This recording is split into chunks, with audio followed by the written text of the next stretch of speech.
Assalamualaikum sahabat beriman, kali ini kita akan bahas singkat ulama tasawuf sufi masyhur dunia.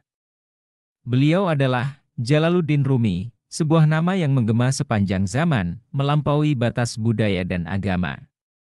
Lahir pada tahun 1207 di Balkh, yang kini menjadi bagian dari Afghanistan modern, Rumi bukan sekadar penyair, tetapi juga seorang tokoh spiritual, filsuf, dan pendiri tradisi derwis berputar. Kata-katanya telah menyentuh jutaan hati, membawa kedamaian, inspirasi, dan kebijaksanaan. Namun, siapa sebenarnya Rumi, dan apa yang membuat ajarannya begitu abadi? Kehidupan Rumi dimulai di tengah masa penuh gejolak. Keluarganya melarikan diri dari tanah kelahirannya akibat invasi Mongol. Hingga akhirnya menetap di Konya, yang kini menjadi bagian dari Turki modern. Di tempat inilah ayahnya, Bahauddin Walad, seorang ulama besar, menjadi guru spiritual bagi banyak orang. Di bawah bimbingan ayahnya, Rumi mendapatkan pendidikan mendalam dalam ilmu hukum Islam, teologi, dan tasawuf. Jadi seiring waktu, Rumi tumbuh menjadi seorang sarjana terkemuka, menarik murid-murid dari berbagai penjuru.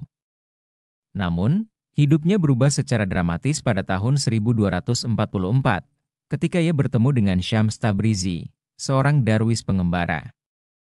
Syams membangkitkan sesuatu yang mendalam dalam diri Rumi, kerinduan akan cinta ilahi dan hubungan dengan yang abadi. Syams menjadi mentor sekaligus sahabat spiritual Rumi. Dan ikatan mereka begitu erat. Namun, hubungan ini menimbulkan kecemburuan di antara pengikut Rumi, hingga Syams menghilang secara misterius. Kehilangan itu membuat Rumi sangat terpukul. Dalam kesedihannya, ia menyalurkan rasa rindunya melalui puisi-puisi yang menggugah hati.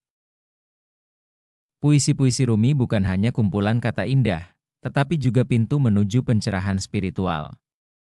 Dalam bait-baitnya, ia berbicara tentang cinta universal, perjalanan jiwa, dan pencarian manusia untuk bersatu dengan Sang Pencipta. Salah satu puisinya yang terkenal berbunyi, "Lewat cinta, kepahitan menjadi manis, lewat cinta, tembaga menjadi emas, lewat cinta, penderitaan menjadi obat, lewat cinta, kematian menjadi kehidupan." Pesan-pesan Rumi ini melintasi waktu, mengingatkan kita akan pentingnya cinta sebagai kekuatan yang menghubungkan semua makhluk. Karya terbesar Rumi, Masnavi Nafi, sering disebut sebagai Al-Quran dalam bahasa Persia. Kumpulan 6 jilid ini berisi ajaran moral, kisah-kisah mistis, dan refleksi mendalam tentang kehidupan dan spiritualitas. Hingga kini, Masnavi menjadi sumber inspirasi bagi banyak orang di seluruh dunia. Lebih dari 800 tahun sejak kepergiannya, Rumi tetap relevan. Ajarannya melampaui batas agama, menyentuh hati manusia di berbagai belahan dunia. Dalam dunia yang seringkali dipenuhi perpecahan, Rumi mengingatkan kita bahwa cinta adalah esensi dari semua keberadaan. Seperti kata Rumi, "Kamu dilahirkan dengan sayap, mengapa memilih merangkak sepanjang hidupmu?" Mari kita menjadikan pesan Rumi sebagai cahaya yang membimbing, untuk menemukan cinta, kedamaian, dan makna sejati dalam hidup ini. Kisah wafatnya Maulana Jalaluddin Rumi, pada suatu malam yang tenang di kota Konya, tanggal 17 Desember 1273, suasana terasa berbeda. Jalanan sunyi, seolah-olah bumi tengah menahan napasnya. Di dalam rumahnya, Jalaluddin Muhammad Rumi, seorang penyair agung, sufi, dan filsuf, terbaring di ranjangnya dikelilingi oleh para murid dan orang-orang yang mencintainya. Selama berminggu-minggu, Rumi mengalami sakit, namun semangatnya tetap memancar. Meski tubuhnya melemah, kata-katanya tetap penuh kebijaksanaan, menginspirasi jiwa-jiwa yang mendengarnya. Di hari-hari terakhirnya, ia sering berbicara tentang persatuan, bukan tentang perpisahan, melainkan penyatuan dengan Sang Kekasih Ilahi.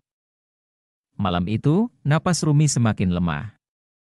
Pandangannya tenang, seolah ia tengah menyaksikan sesuatu yang melampaui dunia ini. Orang-orang di sekitarnya menangis dalam diam, tetapi Rumi tersenyum kecil. Dengan suara yang lembut namun tegas, ia berbisik, "Jangan bersedih.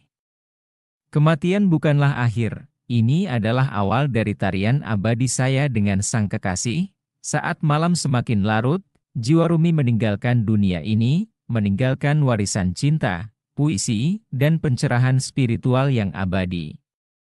Kabar tentang kepergiannya menyebar dengan cepat, dan kota Konya tenggelam dalam duka yang mendalam.